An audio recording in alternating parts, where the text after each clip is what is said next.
Voltas 1.5 ton এসিটি মাত্র 1 বছর install করা হয়েছে, আর এর মধ্যে প্রবলেম দেখা দিয়েছে যে AD12 এরর কোড শো করে।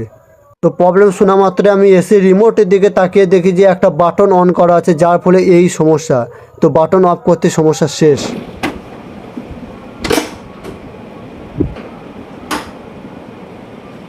সমস্যা সমাধান হওয়ার পর এসি আউটডোরে গিয়ে দেখি যে ডিসচার্জ লাইনে পুরো বরফ জমে বসে আছে।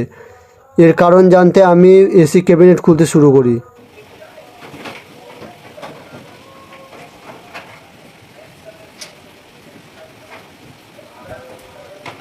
এসি কুলিং কয়েলের দিকে তাকিয়ে দেখি যে পুরো কুলিং কয়েল নোংরায় ভর্তি, ফলে এই সমস্যা সমাধান করার জন্য এসিটি পুরো সার্ভিসিং করতে আমরা শুরু করে দিই।